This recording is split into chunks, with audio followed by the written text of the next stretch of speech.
for coming and bringing us this early Christmas present.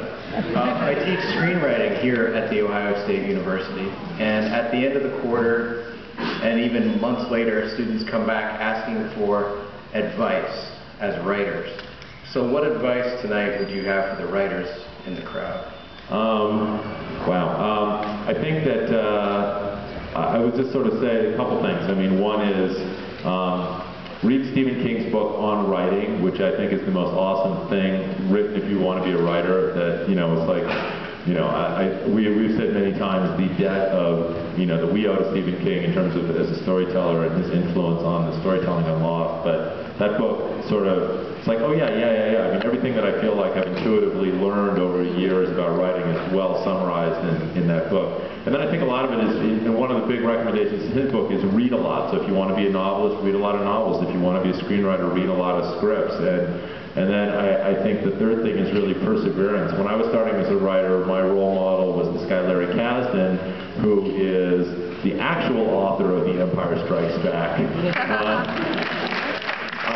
Along with Raiders of the Lost Ark and The Big Chill and Body Heat, and he wrote 7 unproduced screenplays before he ever sold anything. And I'm thinking, oh my God, this guy's such an awesome writer. How is it that he wrote, and only one of those movies was ever subsequently made, which was Bodyguard with Kevin Costner and Whitney Houston. And but I was like, if Larry Kasdan can write 7 scripts and keep going, then I can keep going. And so I wrote, you know, I wrote like 4 things before I sold something, you know.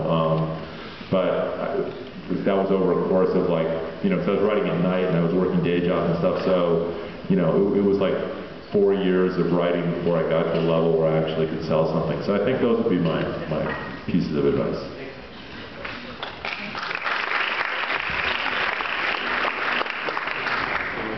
Hi, Carlton.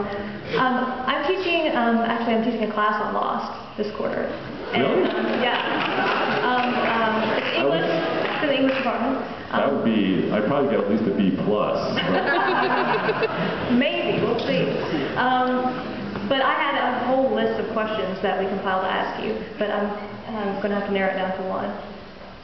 So, the one I'm going to ask is, Lost is a fan show, obviously.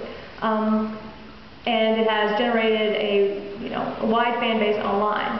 And these fans are extremely productive. They generate art, fan fiction, fan vids. There's some really fantastic stuff out there.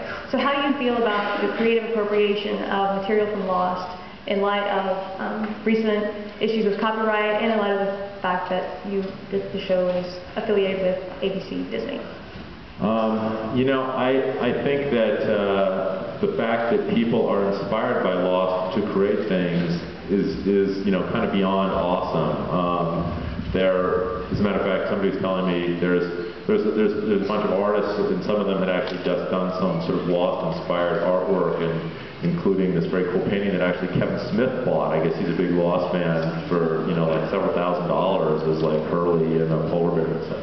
And you know, look, I think there's this dichotomy, right? I mean, you have ABC, which is Disney, and they're this big company, and they control the copyright, and they need to preserve their copyright, and yet we live in the internet era where fans, you know, I mean, there's just been some awesome stuff on the internet that people have done. I don't know if any of you guys have seen like the little Lost action figure scenarios, you know, like there's a really cool one with like Lost action figures meet like the New York Yankee action figures. It's on YouTube. It's very cool.